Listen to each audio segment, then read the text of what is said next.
Deer aspirant, welcome to Study With Care. আশা করি তোমরা সকলে ভালো আছো। তো আজ আমি আলোচনা করব লুসেন্ট অবজেক্টিভ জিকে বই থেকে ভারতীয় সংবিধানের একটি গুরুত্বপূর্ণ চ্যাপ্টার, সংবিধানের প্রধান বৈশিষ্ট্য এর কিছু গুরুত্বপূর্ণ প্রশ্ন উত্তর। তাহলে শুরু করছি আজকে প্রশ্ন উত্তর। কোশ্চেন 1, রাষ্ট্রপতি সরকার কোন নীতিতে কাজ করে? তো এখানে সঠিক উত্তর হলো অপশন ডি, ক্ষমতা পৃথকীকরণ। কোশ্চেন 2 বলছে, এখানে কোশ্চেন 2 বলছে তালিকা 1-এর সাথে তালিকা 2-এর মিল করুন এবং সঠিক উত্তরটি নির্বাচন করুন। তো এখানে বাঁ পাশে তালিকা আছে ABCD করে অপশন দেওয়া আছে, ডান পাশে রয়েছে 1 2 3 4 করে। তাহলে আমরা সঠিক উত্তরটা করব। এখানে রাষ্ট্রপতির পদ্ধতি, তো এখানে যে অপশনগুলো দেওয়া আছে এর পাশাপাশি উত্তরটা পাশাপাশি রয়েছে। রাষ্ট্রপতির পদ্ধতি ক্ষমতা পৃথকীকরণ, মানে একটা সরকারের ফর্ম রয়েছে এবং একটা রয়েছে নীতি রয়েছে। তাহলে রাষ্ট্রপতির পদ্ধতি ক্ষমতা পৃথকীকরণ। সংসদীয় ব্যবস্থা, তাহলে এটারই উত্তর হবে নির্বাহীর মধ্যে ঘনিষ্ঠ এবং আইনসভা। তো যাই হোক, এটা হচ্ছে পরপরই উত্তরগুলো পাতানো হচ্ছে, তোমরা দেখে নিও। কোশ্চেন 3, নিচের কোন দেশের একটি অলিখিত সংবিধান আছে? এখানে আমরা কারেক্ট অ্যান্সার করবো option B, UK, United Kingdom. বলছে এই দেশের একটি অলিখিত সংবিধান রয়েছে। কোশ্চেন 4, ভারতীয় সংবিধানের মৌলিক বৈশিষ্ট্য যা 368 অনুচ্ছেদের অধীনে সংশোধনযোগ্য নয় সেগুলি কি? তো এখানে আমরা কারেক্ট অ্যান্সার করবো অপশন ডি।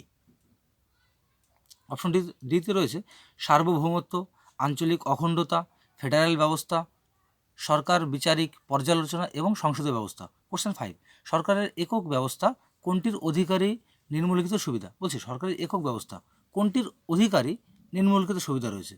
তো যাই হোক, এখানে আমরা সঠিক উত্তর করব অপশন বি, স্ট্রং স্টেট বা শক্তিশালী রাষ্ট্র।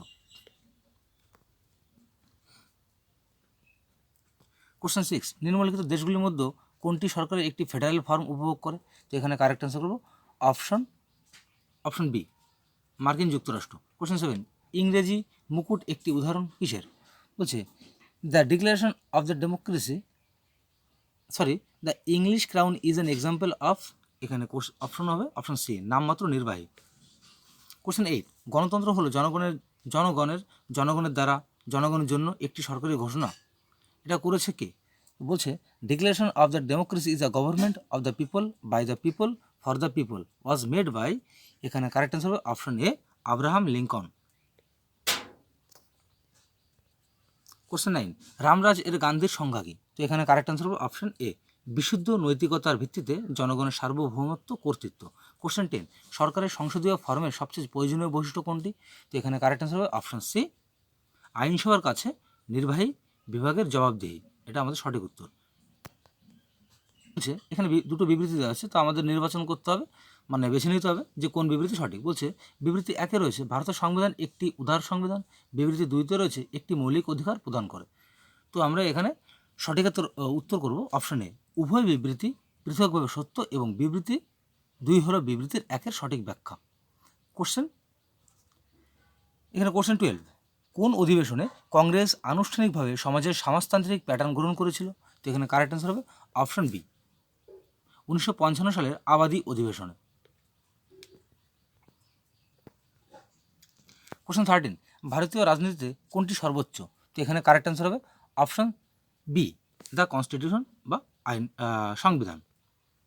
কোশ্চেন 14, ভারতীয় রাজনীতিতে কার্যনির্বাহী অধীনস্থ।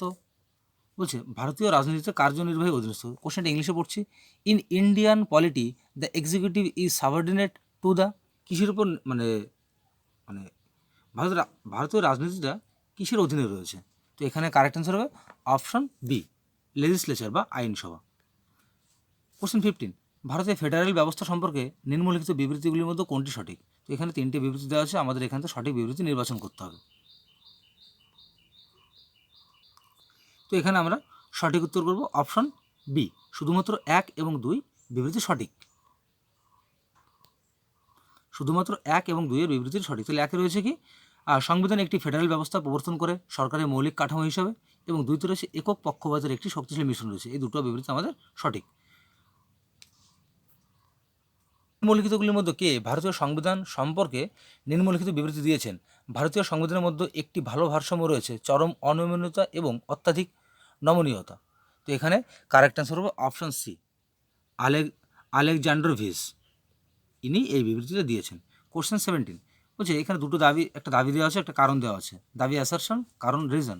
দাবি রয়েছে ভারতীয় সংবিধান আধা ফেডারেল, আর কারণটা হচ্ছে ভারতীয় সংবিধান ফেডারেল নয়, এককও নয়। তাহলে এখান থেকে আমাদের নির্বাচন করতে হবে কোন কোনটা সঠিক।